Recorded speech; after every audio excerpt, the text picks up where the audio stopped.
Okay, so if you're looking to buy an older truck camper, any camper, pull behind, fifth wheel, pop up, or like us with our 94 Lance Squire 4000, she old. You better be ready to work on them.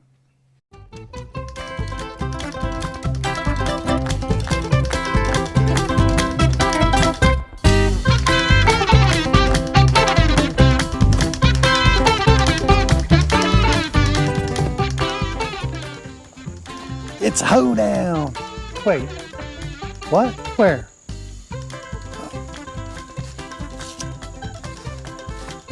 Okay, I left this in the yard. It's a good thing I didn't step on it. Yeah, I'm sure that offended somebody. Okay, that was just a little bit of humor. I thought it was funny. If you didn't, you'll get over it.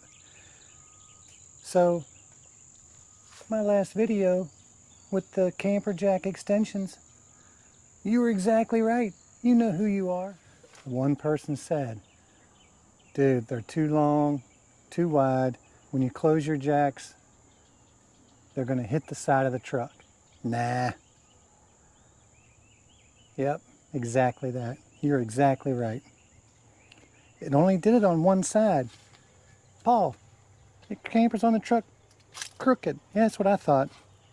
No, let me show you. So I waited to the last minute to load this camper on the back of our truck, like an hour before we're supposed to leave on a trip, like I typically do, procrastinate.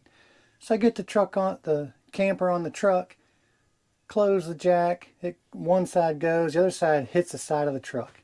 So I'm like, oh no, what am I going to do? Right, you think the truck camper's on the truck crooked? No, it wasn't. It was on there straight. I still go back to the fact that I think these brackets are put on wrong. I don't know. I've never seen a dually load on a truck. Never seen a truck camper loaded on a dually. I have no reference. That's why I'm waiting for this truck camper rally to go down there and be the big newbie idiot and everybody's laughing at me. That's okay as long as I get the answers I want. Let me show you first. Right there. So what I did, I had to put a pool noodle because we were going out of town. Yeah, I waited to the last minute before we pulled out to go on our trip to load the camper. And then this, so I had to just stick some pool noodle and tape, a little bungee cord. See here where it won't go all the way into the groove, the tooth there. So let me show you. On these brackets, they have teeth, and they have teeth that go up into a groove.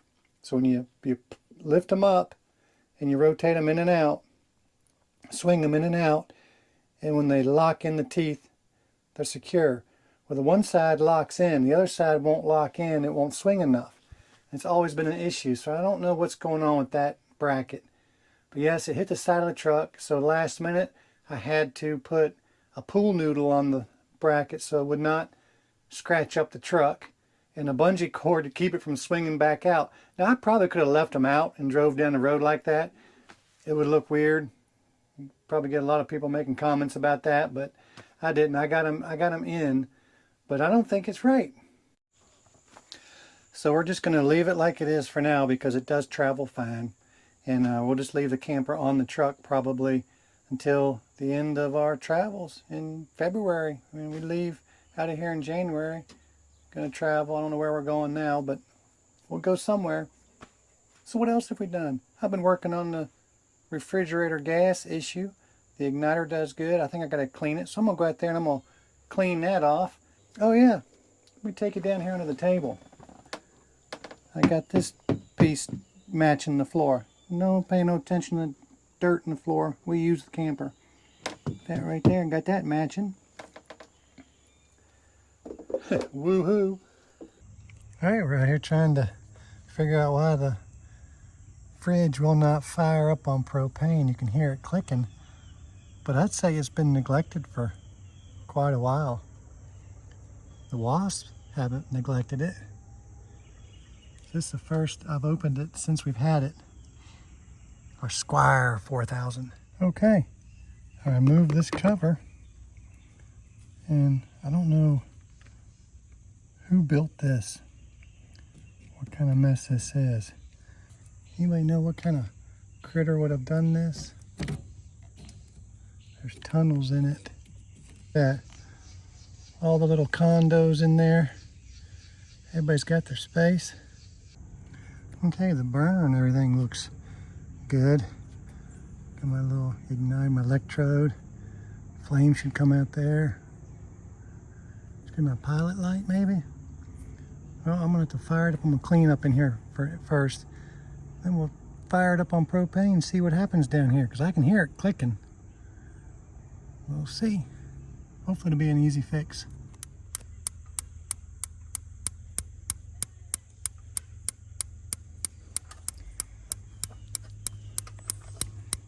So it's not getting any gas. A little pro tip for you guys, gals. If you're working on these fridges, you can operate it all from outside. So if I want propane, I just simply turn it. Just turning the thermostat to propane. And ignite, well, an igniter goes, but I've still got issues. I'm not getting any gas out here. Then you just turn it back to off. You can go all the way and it'll go on electric. But I'm not getting any gas. So I gotta dig in here to my, whatever that thing's called, that'll, when it calls for gas, it'll open up. I don't hear anything in here. So I guess that'll be next. Okay, look at all this soot right here just come out of this burner tube. See if I can get more out when I tap this. Watch it come out of there.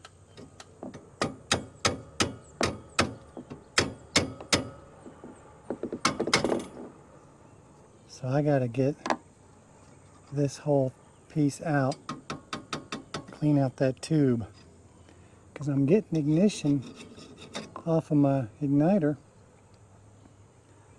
So let me see if I can get this thing out of here. Doesn't act like it wants to come out. I got the screw out. All right, I got it out. Here it is. I'm in the shadow here so you can see what comes out of that tube. Whoa.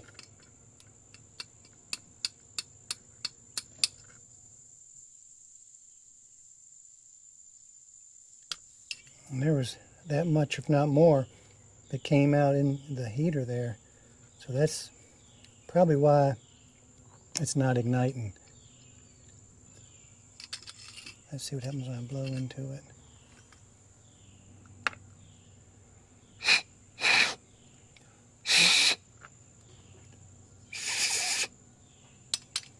I guess that's everything in there.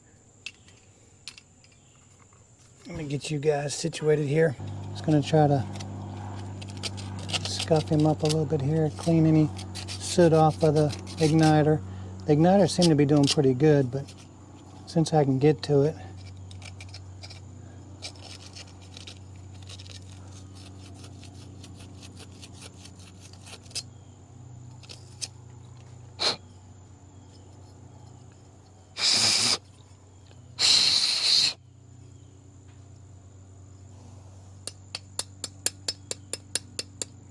all right, we'll put this puppy back in, see what we got. Okay, all cleaned, put back in. If you remember, but you can ignite it and everything from right here. This goes right into the control on the fridge. So if I turn this,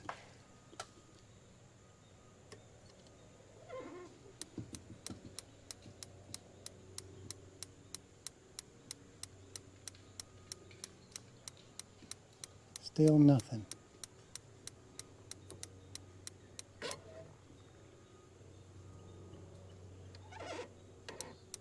I got the gas on.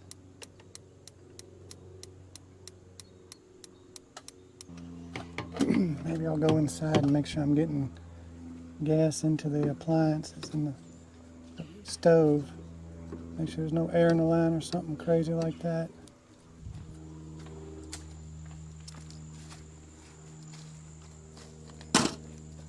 They're handy dandy truck camper steps.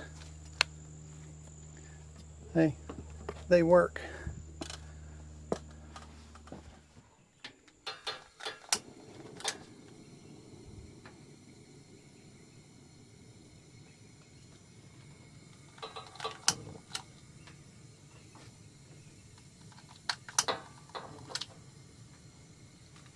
Okay, so all the burners are burning.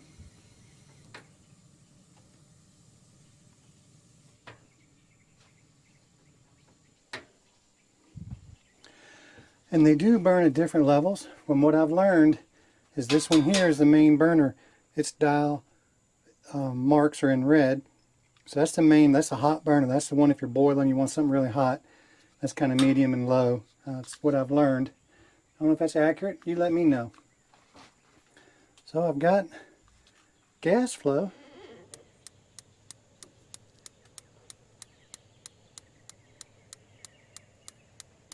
I'm going to get my meter, do some checking. I'm thinking the gas valve's probably not working. All right, let me do that next. All right, had to get my meter for the next part of this. Let's see, gotta go to DC volts.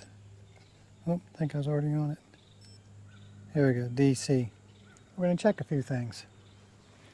Make sure we got power out here.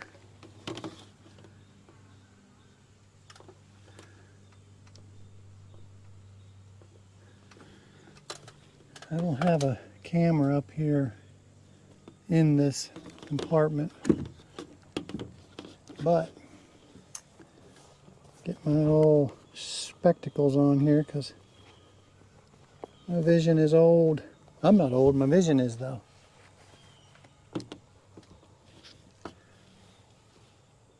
Hey guys, Editing Paul here.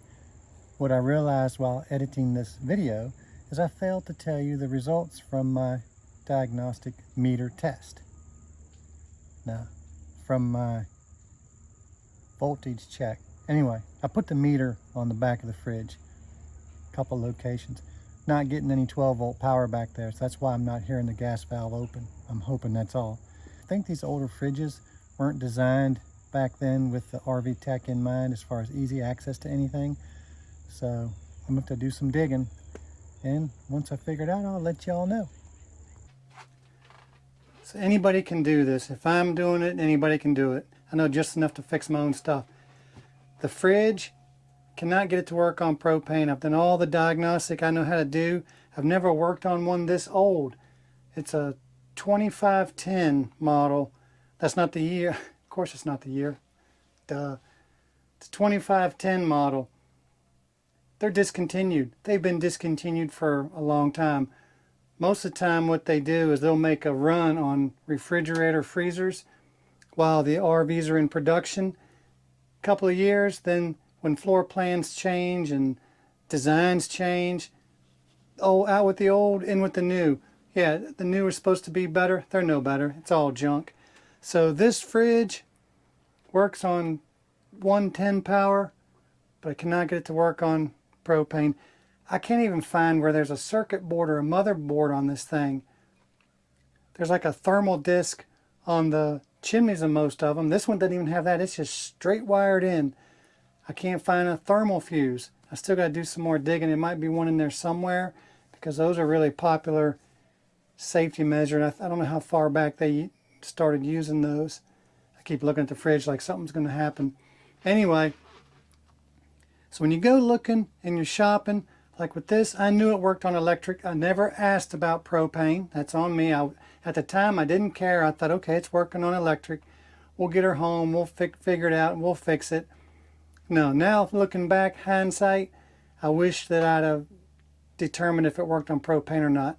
This fridge, to get this fridge, $1,954 today. And that's with a 22% discount. So I got to take this thing apart because obviously there's gold in there somewhere. They got these things lined with gold, that kind of money. Maybe that's what it is. Maybe it's a gold mine. I just don't know it yet. So we're not buying another one, not buying another fridge. We're just going to use it on 110. I'm going to dig in a little deeper on the propane problem, see if I can figure something out. But just know you can diagnose your own RV problems. Even if you come up with an answer, if it's something over your head to fix, you've saved all that money and that time and money that a tech would come out to diagnose it. You could just tell them, hey, this is what it is. Come put this part in for me. Or you get the part and you make sure you kill all your power to everything and you just get in there and do what you got to do. Pull this out, put that in, connect, you know, until sparks fly. Then you know you've done something wrong. That could be terrible. That's horrible. That's not even my advice. Don't take that advice at all. Oh well. That's going to do it for this little video. Hope you all had a good time being here. Until next video, peace out.